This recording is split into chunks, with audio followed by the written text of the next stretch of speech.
Hello दोस्तों, स्वागत है एक बार फिर से आपका फिर से एक नई वीडियो में। तो दोस्तों आज मैं आपके साथ में एक ऐसी जानकारी शेयर करने जा रहा हूं जो घटना कुछ ही दिन पहले हमारे साथ घटी थी।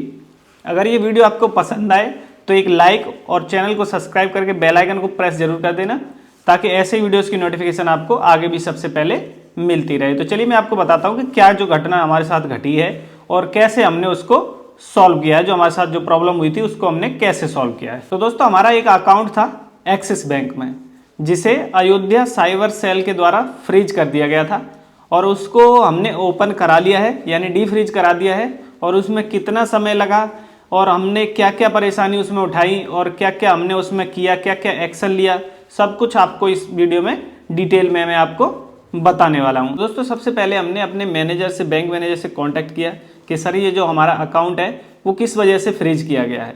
तो जब हमने वहां जाके पता किया तो उन्होंने बताया कि ये आपका जो अकाउंट है ये अयोध्या साइबर सेल से किसी संदिग्ध लेन देन की वजह से फ्रीज किया गया है और उन्होंने उस लेन देन की जानकारी तक हमें नहीं दी। तो चलो कोई बात नहीं, उन्होंने इतनी जानकारी तो हमें दे दी कि ये अयोध्या साइबर सेल से इसे फ्रीज किया गया है।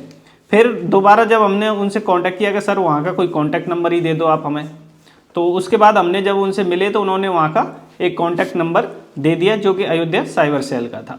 तो उस नंबर पे जब हमने कॉल किया तो उनसे बात हुई तो उन्होंने बताया कि हाँ ये आपके अकाउंट में कोई लेन देन हुआ है संदिग्ध, इस वजह से हमने इसको फ्रीज किया है और इसमें कुछ समय लगेगा और हम इसकी ट्रांजैक्शन की जानकारी आप कर रहे हैं, फिर हम आपको बताते हैं। तो उनको ट्रांजैक्शन के बारे में जानकारी देते देते लगभग एक हफ्ते का समय निकल गया। फिर उसके बाद में जब उन्होंने जानकारी दी तो उन्होंने बताया कि एक 6 महीने पहले की कोई ट्रांजैक्शन थी और वो भी मात्र 1520 रुपये की। केस क्या था हमारा, किसी कस्टमर ने, हमारा जनसेवा केंद्र है, कोई कस्टमर हमारे पास आया, उन्होंने हमारा अकाउंट नंबर लिया या UPI ID ली, जो भी लिया, उसके बाद वहाँ से उन्होंने उसमें पैसे मंगाए किसी कस्टमर ने और वो भी 1520 रुपये। एक 1520 रुपये की ट्रांजैक्शन जो कि मई के महीने में हुई थी, मई 2022 में, और उस वजह से इस अकाउंट को हमारे को यहाँ पे जो है, और फ्रीज कब किया गया, 8 दिसंबर को, यानी कि मई से लेके और इतना समय हो गया, इतने दिन बाद उस अकाउंट को जो है फ्रीज किया गया।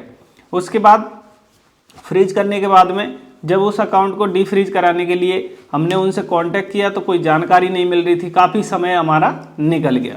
तो दोस्तों उस केस में फिर हमने क्या किया कि हमारे एक बुआ जी के लड़के हैं, तो जब हमसे कोई जानकारी कहीं से जब नहीं मिल पा रही थी, उनसे भी नहीं मिल पा रही थी, काफ़ी समय हमारा यहाँ पे जो है टाइम वेस्ट होता जा रहा था। तो उसके बाद में हमने क्या किया कि एक हमारे बुआ जी के लड़के हैं, उनसे हमने कांटेक्ट किया, वो भी पुलिस में है।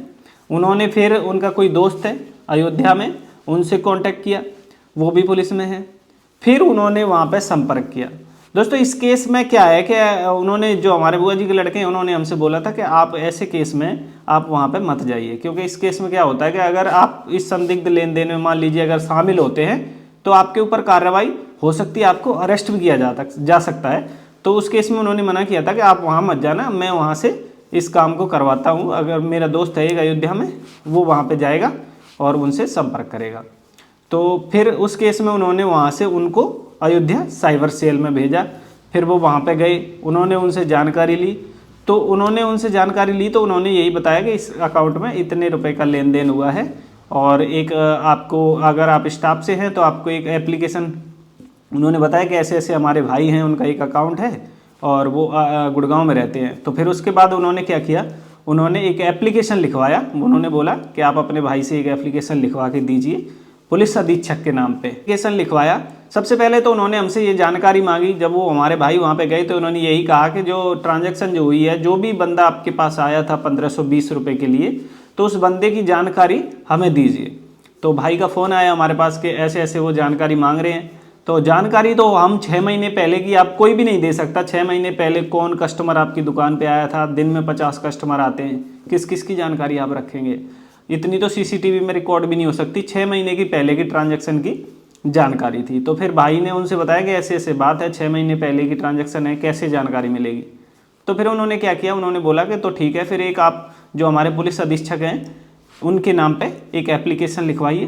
तो उन्होंने फिर एक एप्लीकेशन हमसे लिखवाया, जो हमने यहीं से लिख के अपने भाई के फ़ोन पर व्हाट्सअप किया था। फिर वहाँ से उन्होंने वहाँ किया और फिर वो अयोध्या साइबर सेल तक पहुँच गया था। एप्लीकेशन लिखा गया, जिसमें हमने सारा कुछ लिखा, अपनी जानकारी दी, हम यहाँ पे रहते हैं, हमारा अकाउंट है, हमारा जन सेवा केंद्र का काम है, हमारा ये अकाउंट नंबर है और अधिक समय होने की वजह से हम इस जो कस्टमर की जानकारी आपको नहीं दे पा रहे हैं, जानकारी देने में असमर्थ है। और बाकी जो 1520 रुपये की जो ट्रांजैक्शन हमारे अकाउंट में हुई है, हम जो कस्टमर है उनको वापस कर देंगे। सब कुछ हमने उस एप्लीकेशन में लिख के और अपने भाई के फ़ोन पे भेज दिया। फिर उन्होंने उसको वहाँ भेजा और उसके बाद में वो वहाँ पे पुलिस अधीक्षक के पास में वहाँ पे पहुँच गई, अयोध्या साइबर सेल में। फिर उसके बाद में क्या हुआ, उसके बाद में भी जो है अकाउंट हमारा वो चालू नहीं हुआ। उसके बाद भी उन्होंने बोला कि इसका भी कुछ प्रोसेस होता है और इसमें जो समय लगेगा वो लगेगा, उसमें हम कुछ नहीं कर सकते। तो उसके बाद लगभग 15 दिन का समय और लगा उस अकाउंट को डीफ्रीज होने में। तो 15 दिन पहले और 15 दिन बाद में, तो लगभग 1 महीने का समय इसमें निकल गया। तो आप इस तरीके से, अगर आपका कोई जानने वाला पुलिस में है और आपका अकाउंट अगर इसी कंडीशन में फ्रीज हुआ है तो आप ऐसा कर सकते हैं। अगर आपका ऐसा केस नहीं है, अगर आपका किसी और तरीके का केस है फ्रॉड का, तो आप सबसे पहले तो आपको ये जानना जरूरी है कि आप उस केस में शामिल तो नहीं है। अगर आप उसमें शामिल है तो ऐसे केस में आपके अगेंस्ट FIR हो सकती है, आपको अरेस्ट किया जा सकता है। पहले तो आपको ये जानना है कि आपका जो केस है वो किस तरीके का है। अगर ऐसा ही केस है तो आप ये वाले स्टेप फॉलो कर सकते हैं, आपका अकाउंट 15 से 20 दिन में या महीने में आपका जो है डीफ्रीज हो जाएगा। अगर कुछ और तरीके का केस है तो आपको ऐसा करना है, आप अपने जो परिवारजन में से किसी भी सदस्य को आप वहाँ पे भेज सकते हैं और वहाँ पे भेजने के बाद में आप वहाँ पे जो साइबर सेल की जानकारी तो आपको बैंक से ही मिलेगी। सबसे पहले तो आपको बैंक में ही संपर्क करना है, वहाँ से आपको साइबर सेल की जानकारी मिलेगी और उसके बाद में फिर आपको वहाँ पे जाना है और उनसे रिक्वेस्ट करनी है। एक एप्लीकेशन लिखा जाता है, कोई बड़ी बात नहीं है, आप एप्लीकेशन लिख सकते हैं और उसके बाद में जो है आपका अकाउंट यहाँ पे डीफ्री हो जाएगा, कोई दिक्कत आपको नहीं आएगी। लेकिन इसमें एक समय तो जरूर लगेगा, 1 महीने का समय तो लगना ही है, ये पक्का मान के चलिए आप। तो अगर अब भी आपके मन में कोई डाउट रह गया है तो मुझे कमेंट करके पूछ सकते हैं, मैं आपकी हेल्प यहाँ पे जरूर करूँगा। सो आई होप ये वीडियो आपको पसंद आई होगी। अगर वीडियो पसंद आई है तो लाइक कर दीजिए, चैनल को सब्सक्राइब करके बेल आइकन को प्रेस कर दीजिए ताकि ऐसी वीडियोज़ की नोटिफिकेशन आपको आगे भी सबसे पहले मिलती रहे। तो फिर से मिलते हैं एक नई वीडियो में, तब तक के लिए जय हिंद।